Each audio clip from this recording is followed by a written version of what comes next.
buenas noches, hermanos y hermanas, bienvenidas y bienvenidos a este su programa La Voz del Carmelo, un mensaje que transforma. Esta noche se encuentra con nosotros para compartir el programa del día de hoy el Padre Luis Paz, que comúnmente nosotros lo conocemos como el Padre Chuy, ¿verdad? Porque además es mexicano, es mi paisano. Buenas noches, Chuy. Buenas noches, muy feliz de estar aquí con ustedes. Así es, entonces en esta noche estamos muy animados y motivados por compartir con ustedes un tema muy importante porque estamos en el mes mariano y el Padre Chuy nos va a compartir acerca de María. Esta noche vamos a iniciar un conversatorio con él acerca de María, la mujer que camina, que peregrina, que está en este proceso de acompañamiento hacia su Hijo Jesús. Pero vamos a conocer un poquito acerca del Padre Chuy. Chuy, coméntanos, ¿qué es lo que realizas aquí en El Salvador? Bueno, de las cosas que estoy haciendo por ahora, estoy acompañando a muchachos en la formación del prenoviciado y también trabajando como director vocacional también. O sea, buscamos personas interesadas, hablamos con ellos y los introducimos un poquito al carisma, a la espiritualidad, también a la comunidad carmelita. Y luego, después de unos filtros, pasan para formar parte de nosotros y estar en la formación, ¿verdad? Aparte de eso, de vez en cuando doy una clase en la Universidad Centroamericana y bueno, ayudando como capellán a veces con religiosas, salesianas, carmelitas.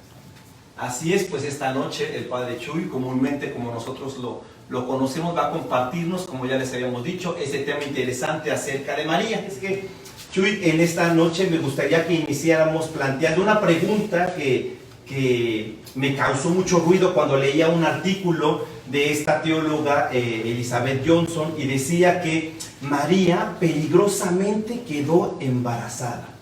Frente a esta situación que se vivía, el contexto en el cual estaba inserto, me gustaría que desde ahí empezáramos esta discusión, este compartir, y que también nuestros hermanos y hermanas que nos escuchan pudieran tener una visión más amplia. Bueno, el contexto histórico muchas veces lo olvidamos, ¿verdad? Y eso tiene que ver porque nosotros vemos a María ya después de 20 siglos, ya después de tanto tiempo, la vemos con todo lo que se ha trabajado, con todo en la liturgia que se ha dicho de ella, con todos los atributos que se le han dado, y la vemos casi como endiosada, ¿verdad? Y le hemos quitado la historia, le hemos quitado la carne, le hemos quitado su contexto. Entonces, por ejemplo, todos nos vemos a María y la vemos como la señora Chelita, ¿verdad? Aquí está la Virgen del Carmen con su cabello rizado y rubio. Así no era la gente en Israel, ¿verdad? La gente del Mediterráneo era con una tez mucho más curtida, ¿verdad? Más morena, eran personas así, y María, por supuesto que tenía esa misma tez, ¿verdad? Entonces, históricamente, bueno, como lo narran los evangelios, que es lo que nos queda para acceder a esta pregunta que hace acerca de María, pues, históricamente María sufre o tiene este embarazo en ese contexto donde está a punto de casarse, ¿verdad? Entonces que José no la haya denunciado como él podría haberla denunciado, que José no la haya denunciado, es también una moción del Espíritu Santo, porque sabía que ese niño iba a ser muy especial. O sea, él ya estaba hablado, ya estaba desposada con José, pero todavía no se casaban. Entonces, en ese momento que ella quedara embarazada, era un escándalo, y fácilmente José la pudiera haber acusado y ella la podrían haber apedreado. Era según las leyes que estaban en su tiempo, pero gracias a Dios, de forma teológica, diáfana, habla el Evangelio de Mateo, que José escuchó esa voz del Espíritu, no le hagas nada. Pero José mismo, ya como hombre justo, pensaba repudiarla en silencio, no públicamente. Públicamente le hubiera costado mucho más caro a María. En esta cuestión de que hablas que en el Evangelio nos dice del repudio, ¿cuáles son las transgresiones que hubo para la cultura judía de ese tiempo? ¿Qué fue lo que transgredió María al quedar embarazada, no estando casada? Bueno, para empezar, estamos en una cultura sumamente patriarcal, machista, entonces la mujer valía casi nada, pues, es decir, nada, estaba la mujer solamente para la reproducción. Por eso la mujer, por ejemplo, no podía heredar, los niños y las mujeres eran relegados a casi nada, la mujer no podía estar en el público, andar en público, ¿verdad? Era solamente estar en el ámbito doméstico. Entonces, que una mujer quedara embarazada era una deshonra para la otra familia. Entonces, por eso estaba atentando contra la ley también, la ley de Moisés. Entonces, por eso el castigo podía haber sido apedreada, morir apedreada, pero José no lo hace, ¿verdad? Entonces transgrede el equilibrio, la cultura, la ley religiosa, la ley cultural de cómo se vivía en su tiempo.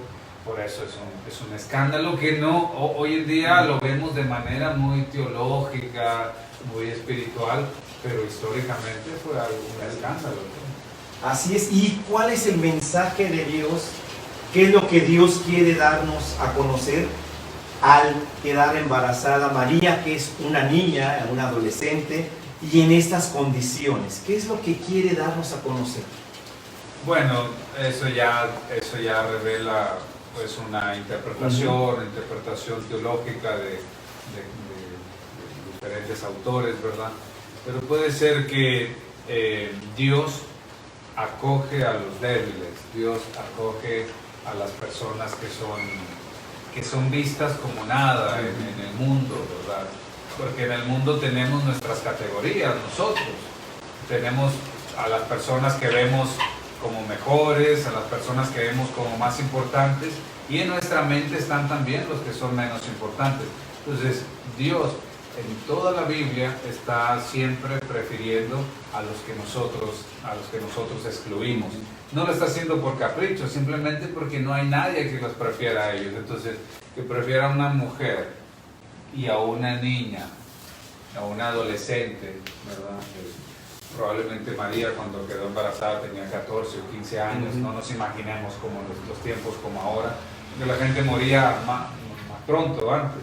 Entonces, escoger a una niña, escoger a una adolescente, mujer, y preferirla, porque dice, ya se teologiza, dice el ángel, ¿verdad? Llena de gracia. Preferirla, está diciendo Dios, bueno, a estos que ustedes rechazan, que ustedes excluyen, estoy yo para defenderlos. Y de estos que ustedes rechazan, que ustedes excluyen, voy a sacar al Salvador. De aquí van a ser el Salvador. Entonces es un lenguaje y una visión teológica, teologal, donde nos damos cuenta de que es importante no excluir hoy en día, y darnos cuenta de que ahí está hablando Dios también, de lo que creemos insignificante para la sociedad, para nosotros, ahí puede estar Dios diciéndonos mucho. Muy bien, y desde esta perspectiva que nos estás planteando, ¿qué importancia tiene colocar en la voz de María el Magnífica?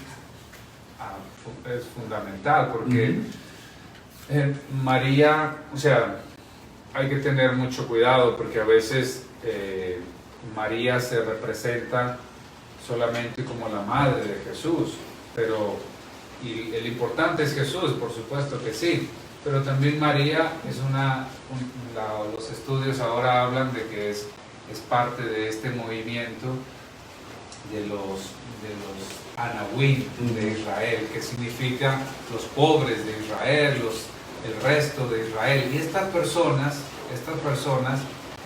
lo que buscan es una justicia de Dios. La justicia de Dios es distinta a la justicia de nosotros, ¿verdad? La justicia de Dios no es dar, con nosotros los humanos decimos justicia, dar a cada uno lo que merecen. La de Dios es dar a cada uno lo que necesita. Entonces, la justicia de Dios es rectificar las relaciones. Por eso María, hablar proféticamente en este Magnificat, de que yo soy la esclava del Señor, hágase en mí según tu palabra, y yo soy, proclamar y decir que despide vacíos a los soberbios, enaltece a los humildes, es eso, es darle la vuelta a la lógica en la que estamos fundados todavía hoy en día los seres humanos, ¿verdad? Es decir, desde los humildes, desde los sencillos, desde los que tienen un corazón que se vacía y solamente entra Dios, desde ahí se puede construir un mundo distinto, y a esos los prefiere Dios, y a esos les da valor Dios, y lo hace María llena del Espíritu Santo porque lo experimenta, porque si Dios me ha elegido a mí para dar a luz al Salvador, es porque esa es la visión de Dios. Entonces Dios no eligió a las princesas o de los emperadores o en los palacios, eligió a una mujer de una provincia que es de ahí de Nazaret, a una mujer sencilla, pobre, para de que ahí naciera el Salvador. Entonces eso son enseñanzas, es la forma, es la pedagogía de Dios que aún hoy en día tendría que movernos. Claro, esta explicación que nos das, Chuy, me causa ruido. Yo creo que también a nuestros hermanos y hermanas que nos están viendo, en el sentido de que por este lado va esta visión de María, pero por el otro lado, desde nuestra religiosidad popular, desde la tradición de nuestra iglesia, la presentamos como la reina, como a veces, como ya lo habías dicho al inicio, la divinizamos, ¿no?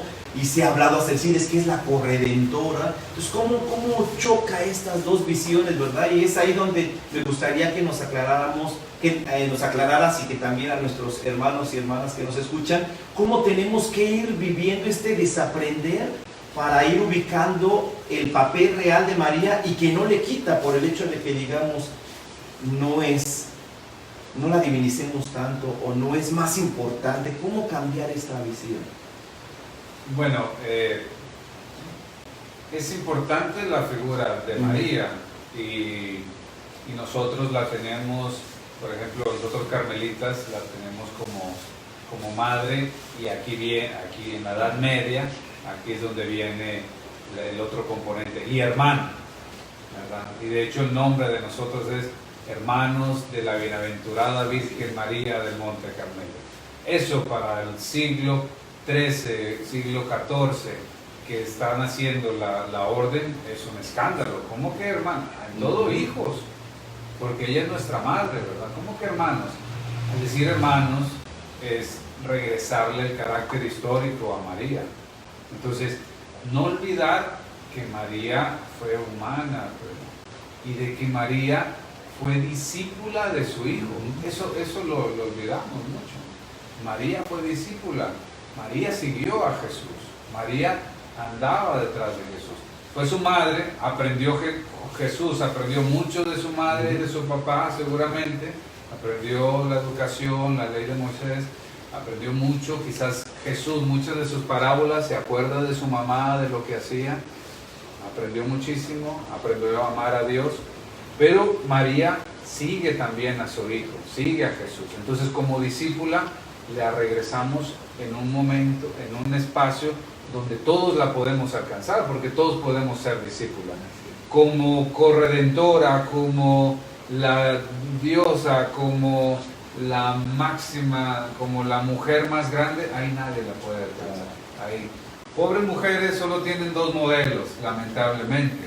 María, y esto decían teólogos antiguos, Tertuliano decía, los modelos de las mujeres son Eva y María, pero como María es la inmaculada, como María es lo máximo, como María es la llena de gracia, la privilegiada, la única privilegiada, ¿a qué les queda a las mujeres?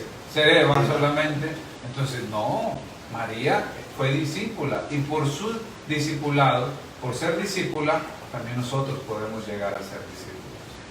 Qué interesante esta nueva visión que nos va guiando, a la cual nosotros y todos estamos llamados a vivir este proceso de reaprender. Pero no se olviden, hermanos y hermanas, si ustedes tienen algún comentario, tienen alguna pregunta que le quieran hacer al Padre Chuy, ¿verdad? Pueden ustedes escribir ahí. Recuerden ustedes, Fray Ulises y Fray Daniel están atentos a recibir todos sus mensajes y ellos en la próxima sección que les corresponda a ellos, pues nos las harán al llegar. Vamos a continuar con este conversatorio, Chuy. Y has dicho una cosa muy importante que tenemos que ir aclarando un poco más. María es discípula de su Hijo Jesús.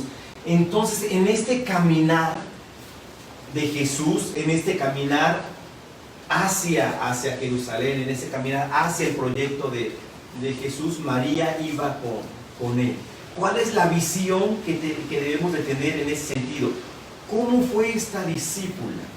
Ella tuvo que ir aprendiendo, entendiéndolo. ¿Qué elementos nos puedes dar al respecto? Claro, el Evangelio de Marcos es claro, ¿verdad? Dice, en un momento, dice, su madre y sus hermanos van a buscar a Jesús porque creen que está loco. O sea, incluso María tuvo que reaprender cuál era el camino de su hijo, cuál era el Evangelio, cuál era su enseñanza, ¿verdad? Profetas y personas itinerantes había en el tiempo de Jesús y habían surgido antes, nos quedan algunos registros sobre eso. Entonces María tuvo que conocer nuevamente a su hijo y ver cuál era su misión. Lo interesante es que su madre se hace discípula del hijo. Entonces la mamá que lo conoce profundamente, camina con su hijo y tuvo que modificar quizás un montón de ideas sobre Dios. Quizás tuvo que modificar un montón de ideas sobre ella misma.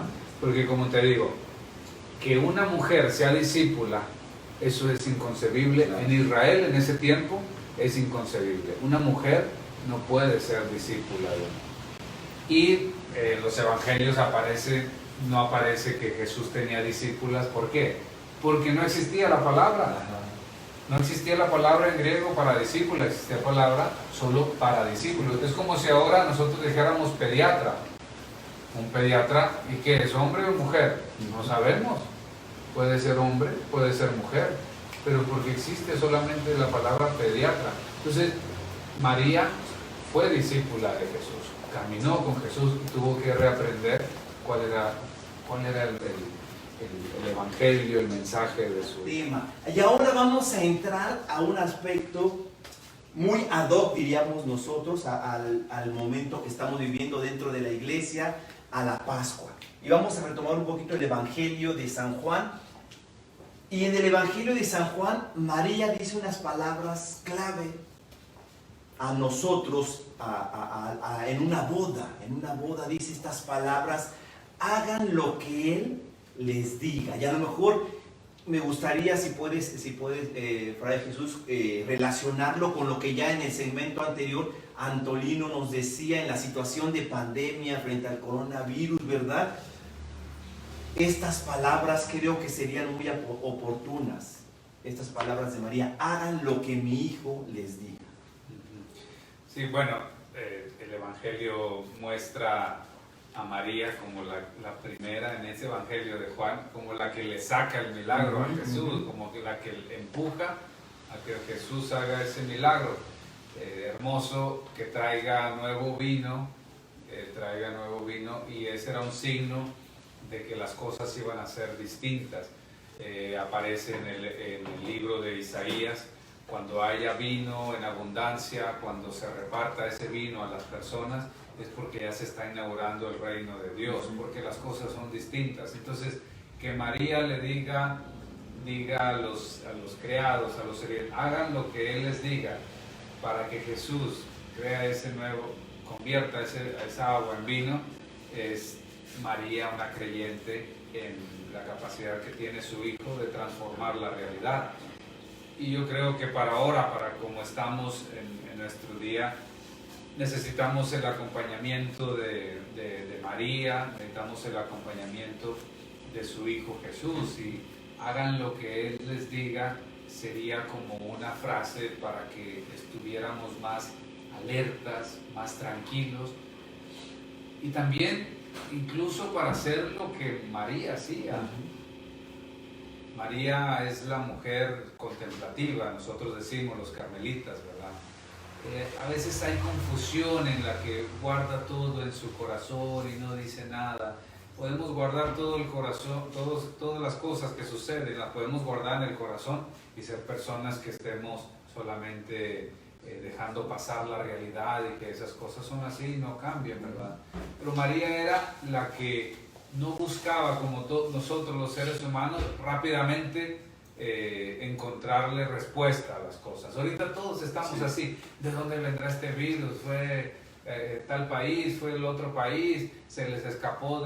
¿Vienen los murciélagos? No sé qué. Gracias a Dios no se ha visto hasta ahora, aunque sí me llegó por ahí un mensaje de una persona que empezó a tener miedo y dijeron, un grupo de jóvenes, ¿será cierto que esto es una plaga que anuncia ya el fin del mundo? Bueno, no sabemos cuál va a ser el fin del mundo. Lo que sabemos es que virus siempre han existido, ¿verdad? Entonces intentamos buscar respuestas. ¿Por qué? ¿Por qué Dios es así? María lo que hizo fue no buscar respuestas, sino aceptar y entregarse en las manos de Dios por la fe que tenía, ¿verdad? Entonces yo creo que ahora lo que necesitamos es aceptar lo que tenemos, aceptar lo que está sucediendo, de alguna manera ser precavidos con lo que estamos realizando. Lo dije en la misa hace poquito, ¿verdad? O sea, no que nos valga, porque puede decir, yo no tengo miedo, Dios está conmigo, esa fe así milagrera, esa no. Dios está contigo, pero Dios te quiere vivo, pero Dios te dio inteligencia también. Entonces, lávate las manos, ponte la mascarilla, es lo que dicen los gobernantes, pero no vivas con miedo, no vivas con miedo. Entonces, haz lo que ella diga, lo que él les dice, confíen. Jesús lo que quiere es que tengamos confianza, crean en mí, porque van a creer, porque creen en el que me envió. Y el que me envió dice, no tengan miedo, tranquilos, confíen, las cosas están en mis manos. Entonces bajarle un poquito la ansiedad, bajarle un poquito al pánico y empezar a confiar. ¿Qué es un contemplativo? Es eso, que la persona que no tiene control sobre todo. ¿Qué somos los seres humanos? Los que queremos tener seguridad y control sobre todo, y explicación de todo. Y si no tengo explicación de todo, algo se me escapa y estoy mal. ¿Qué es un contemplativo? Una persona creyente es tener fe. Y fe es confiar, es ponerse en las manos del otro y confiar en que va a estar el otro y no va a quitar sus manos. ¿Cómo lo sé? Yo no lo sé, solo confío. Tengo mi espiritualidad, mi espíritu, mi fe me dice, esta persona es alguien en quien puedo confiar, alguien que me ama. Y eso es lo que quiso hacer Jesús, mostrarnos el rostro de un Dios que nos ama, no un Dios que va a mandar un virus para acabar con esto. Así es. Y esta respuesta que nos has dado me lleva a esta pregunta que sigue. Ya ubicamos esta visión general de María, esta mariología desde esta perspectiva. ¿Cómo la vivimos nosotros los frailes carmelitas? Ya lo decías en el segmento pasado, aquí está nuestra Madre, la Virgen del Carmen. Nosotros decimos desde nuestro carisma, Chuy, que María es la contemplativa profética. Si nos pudieras dar algunos tips en esta línea para nuestros hermanos y hermanas que nos escuchan, ¿por qué es que nosotros y para nosotros los carmelitas, María es la contemplativa profética? Bueno, para nosotros hay dos figuras importantes, que es María y Elías. No tenemos un fundador histórico de peso al que el Espíritu Santo se le reveló el carisma, la espiritualidad, y él lo compartió con una comunidad. No, fue a una comunidad, pero de esa comunidad no hubo una persona. Entonces nuestros fundadores espirituales son Elías y María, hombre y mujer.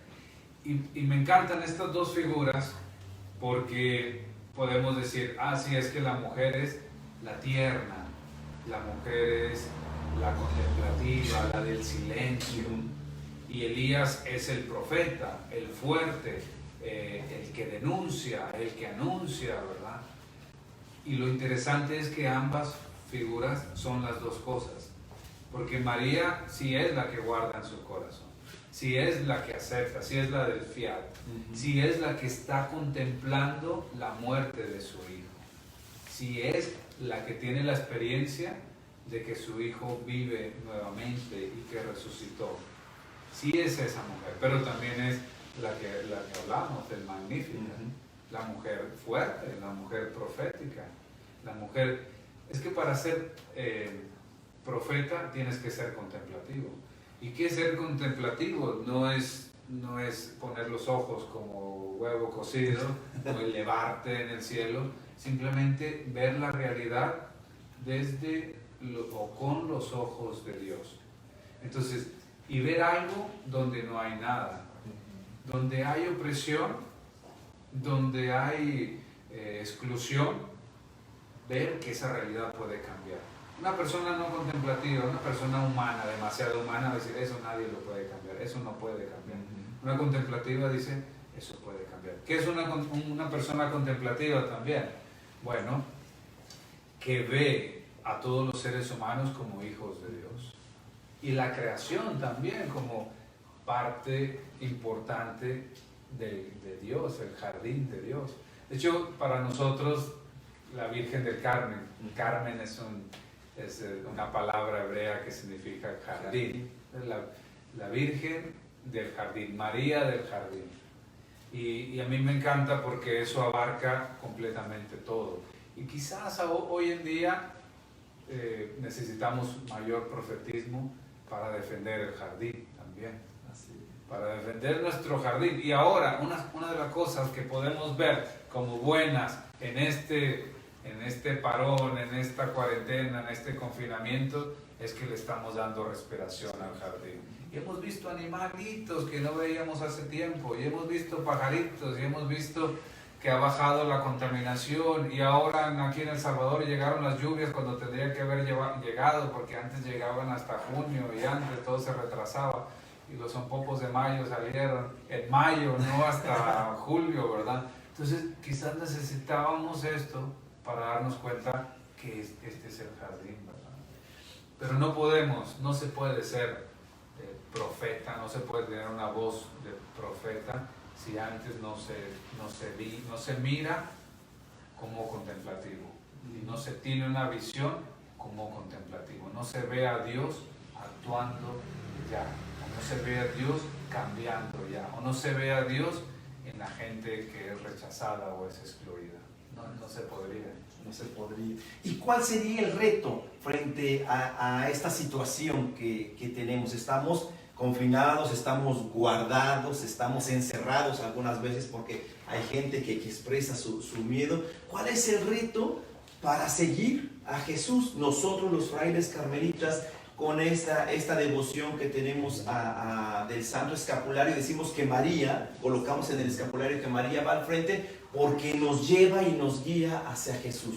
¿Cuál es este reto? ¿Cómo tomar la imagen de esta María humana, de esta María mujer que fue en el camino con su hijo hasta la cruz y que también vivió situaciones de incertidumbre, de no tener claridad cuando lo mataron, pero después vio la grandeza de la resurrección? Bueno, probablemente nos toca ahora estar como los discípulos esperando Pentecostés, y ahí lo dicen en Hechos de los Apóstoles, María está orando, ¿verdad? Está orando con los discípulos, esperando esa manifestación del Espíritu, ¿verdad? En toda la comunidad, en el nacimiento de la iglesia. Entonces, nos queda guardar, nos queda resistir, pero resistir es una resistencia activa, no pasiva, o sea, orando unos por otros, alimentándonos de la palabra, observando, desconectándonos, ¿verdad? Creo que hemos desconectado nuestras relaciones humanas, porque el virus eso nos ha hecho. Tenemos una gran carencia afectiva porque nosotros nos alimentamos afectivamente tocándonos, abrazándonos, saludándonos, dándonos una palmada. Ahora no podemos hacer eso porque el virus. Entonces, pero podemos tener acceso a la palabra, podemos tener acceso a vidas de santos, podemos tener acceso a una oración, a una comunicación con Dios. Pero ¿sabes por qué hay, para mí, porque hay mucha depresión, porque hay mucho miedo, ¿Por qué no dejamos los celulares o las computadoras? ¿Y por qué ahora las películas, estamos viendo un montón de películas y cosas así? Porque tenemos miedo al silencio, tenemos miedo a estar solos. Desde la espiritualidad carmelita no podemos tener miedo a estar solos, no podemos tener miedo al silencio. La soledad del silencio nos muestra realmente quiénes somos. En el fondo tenemos miedo de descubrir quiénes somos. Esa es la gran oportunidad que tenemos todos, de descubrir hoy en día quiénes somos, acompañados de María, acompañados de la oración, acompañados de la palabra, pero descubrir quiénes somos.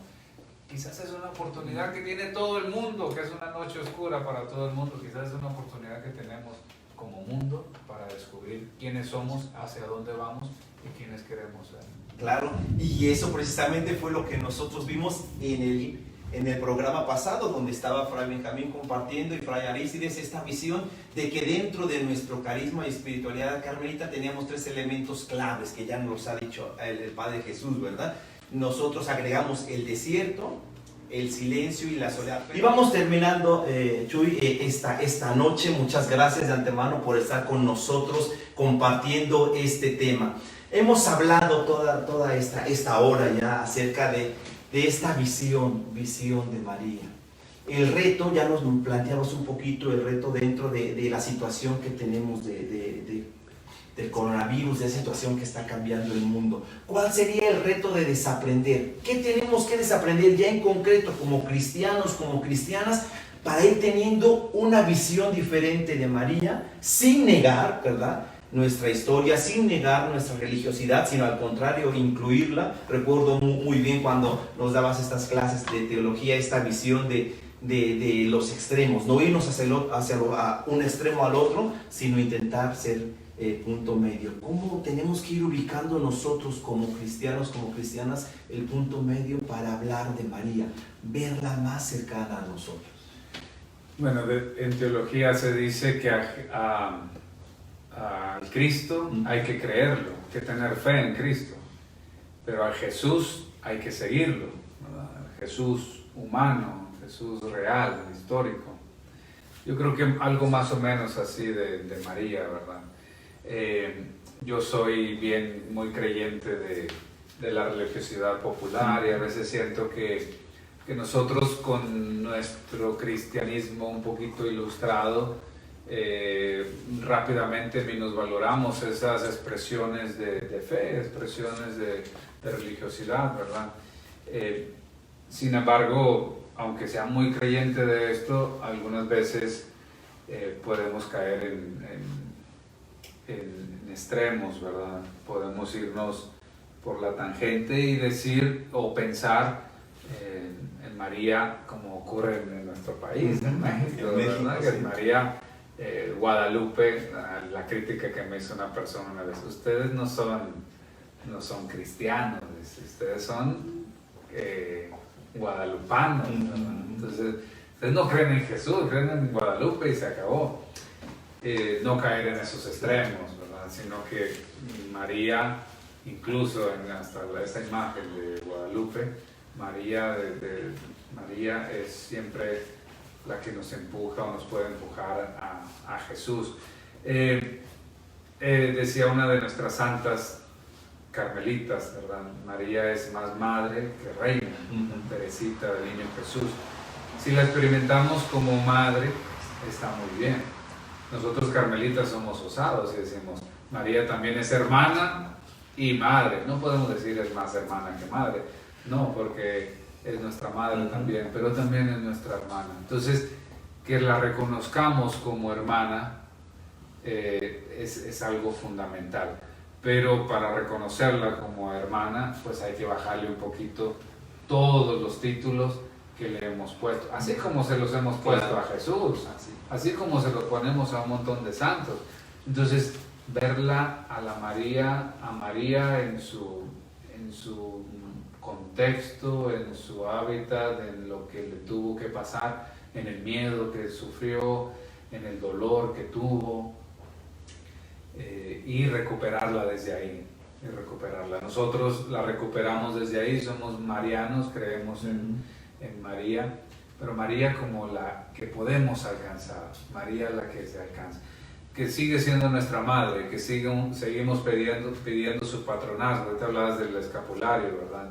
El escapulario cubre esta parte, como lo ven, esta parte del frente, la parte de atrás, o cubre nuestro corazón y nuestra espalda, ¿verdad? María está siempre al pendiente de nosotros, pero también la María que nos empuja a creer como ella, que nos empuja a ver como ella, que nos empuja a esperar como ella. Entonces, esa María sí la podemos alcanzar. La otra María del cielo, esta María, no, muy difícil, pues, es única, no podríamos, pero esta sí. Por eso es nuestra hermana, por el ejemplo que nos da María. Y ese ejemplo, todos los cristianos la podemos seguir. Pues así es, hermanos y hermanas. Esperamos, ¿verdad?, que a través de este conversatorio que tuvimos con Fray Luis, pudieran ustedes tener elementos ahora propicios para que vivieran desde esta cuarentena un proceso de desaprender y de tener una visión muchísimo más amplia acerca de María. Y para terminar, teniendo la oportunidad que está aquí Fray Luis, le vamos a pedir por favor si nos puede hacer una oración final y también, ¿por qué no?, una bendición para todos nuestros hermanos y hermanas que nos están siguiendo en este programa. Con mucho gusto. Vamos a hacernos conscientes. Nosotros carmelitas siempre hablamos de estar en la presencia de Dios, ¿verdad? Y vamos a hacernos solamente conscientes del que estamos en la presencia de Dios. Dios está siempre presente, nosotros somos los con regularidad ausentes, ¿verdad? Y haciéndonos presentes, haciéndonos conscientes de esa presencia de Dios, invocamos su nombre, en nombre del Padre, del Hijo, del Espíritu Santo. Amén. Amén.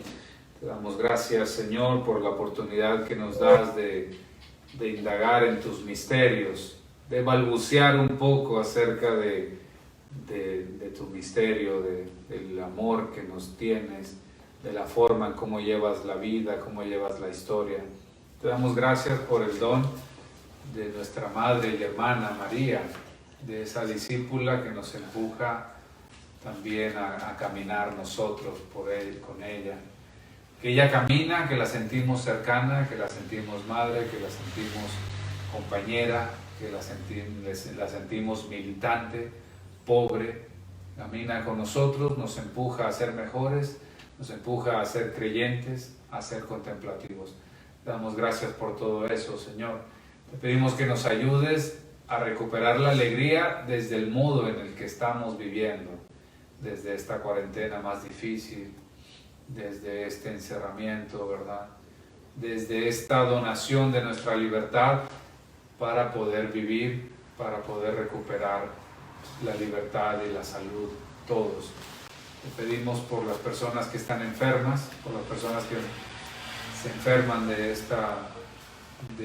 este coronavirus, de este COVID-19, por todas las personas que han perdido atención por esta propaganda solamente de esta enfermedad, por tanta gente enferma de VIH, por tanta gente enferma de cáncer, por tanta gente enferma de fiebre tifoidea, de dengue, de sarampión, por todas las personas también que están sufriendo enfermedades psicológicas, psíquicas.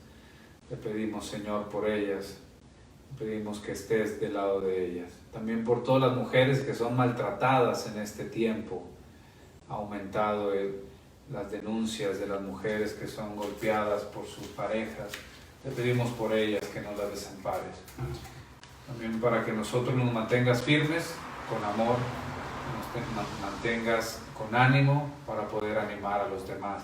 Que podamos descubrirte en el silencio y en la soledad. Te lo pedimos a ti, que vives y reinas por los siglos de los siglos. Amén. Que el Señor esté con ustedes. Y con tu espíritu. La bendición de Dios Todopoderoso, Padre, Hijo y Espíritu Santo, descienda sobre todos y los acompañe siempre. Amén. Amén. Muchas gracias, Chuy, por estar compartiendo con nosotros este tema, por estar aquí en nuestra casa. Gracias a ustedes, hermanos y hermanas, por todos los miércoles estar pendientes a seguir su programa La Voz del Carmelo, un mensaje que transforma. les pedimos que nos escriban y nos pidan sobre qué temas quieren tratar. Ya nos decían que algunos de los comentarios que les gustaría que habláramos más acerca de los santos carmelitas, por eso tenemos esta nueva sección de ¿sabías qué? ¿Sabían qué? ¿Verdad? Así es que estaremos innovando y animándonos a través de los comentarios que también ustedes nos van dando. Y también vamos a dar las gracias del otro lado, ¿verdad? De la pantalla, del otro lado de los teléfonos, ¿verdad? Que está Fray Henry, Fray Arístides y Fray Roger, que ellos son quienes nos están produciendo todo esto que estamos haciendo aquí de manera animada, motivada y sobre todo siempre pensando en ustedes. ¿Algún comentario final? Saludos, Chuy, que quieras dar. Bueno, saludos a mi madre, saludos también a la mamá de mi amigo Atilano de Zulia, que se escribió por ahí, ¿verdad? Que estaba un poco enferma, ojalá y se mejore pronto. Y sí, también a estos hermanos, ¿verdad? Que han estado trabajando. Ahí está el staff, ahí está Fray Henry, que está haciendo sus pininos para ser el nuevo George Lucas, el nuevo director de grandes películas, ¿verdad? Va a ser una película sobre los santos carmelitas últimamente, ¿verdad que sí? Sí, ha dicho que sí. Así es, muchas gracias a ustedes. Recuerden todos los días, 6 de la tarde, la misa, ¿verdad? Los sábados, 7 de la mañana, el rosario. Los domingos, 8 de la mañana, la misa dominical. Todos los días a las 12 del día pueden encontrar ustedes el Ángelus, y también una cosa que se nos había olvidado, la Juventud Carmelita ha grabado un rosario que pasa todos los días, lunes, martes, excepto el miércoles, ¿verdad? Jueves, viernes, sábado y domingo a las 8 de la noche. Les invitamos que oren junto con la Juventud Carmelita de El Salvador este rosario a nuestra Santísima Virgen María, la Virgen del Monte Carmelo. Muchas gracias otra vez, Jesús, y gracias a ustedes. Nos vemos a la próxima. Adiós.